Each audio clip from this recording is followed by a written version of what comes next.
Dear X, today I write to you, not as a reminder of your flaws, but as a reminder of your loss. So I want you to sit back, relax as you digest each and every single word I say. The first time you walked up to me, you said that you wanted us to have a thing. I believed you. It was only when I turned around to realize that it was nothing but a thing, but like a psychiatrist, you played with my psyche.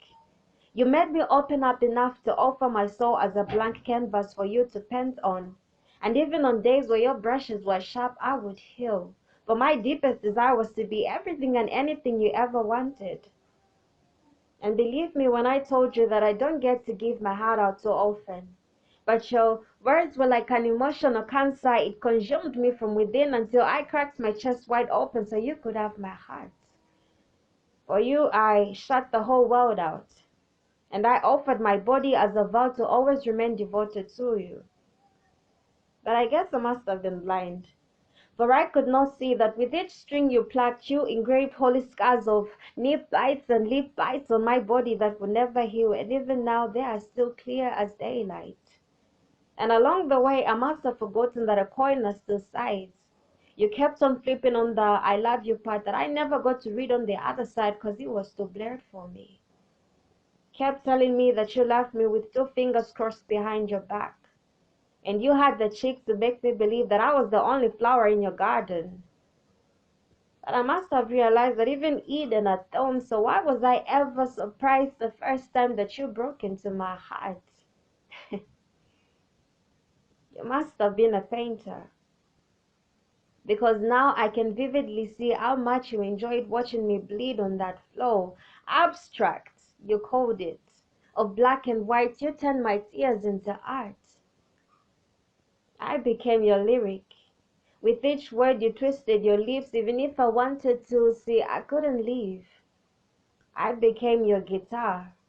With each string I lost myself deeper into you, that all I could see was you.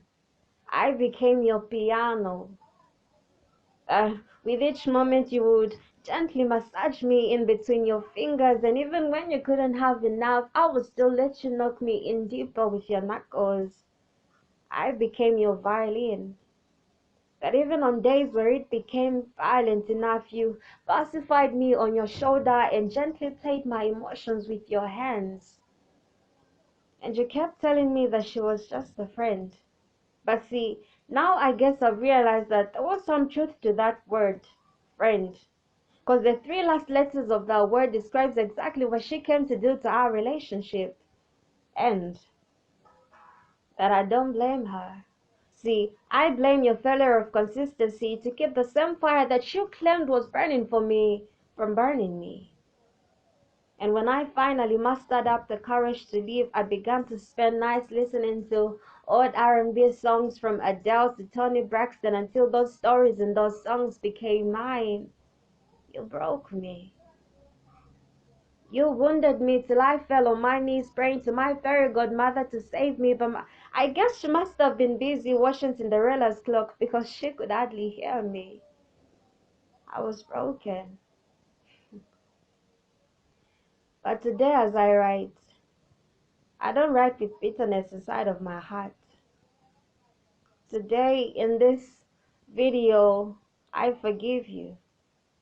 See, I forgive you so that I could let go of this heavy burden that you've made me carry for so long. I am choosing to forgive you today so that I will tell myself and believe it that I gave it all to love. And even though it didn't turn out to be the way that I wanted it to, at least I tried. See, I forgive you enough to let myself begin to love again. And when he says that he loves me, it will mean it from the bottom of his heart. And I won't even have to be insecure about it.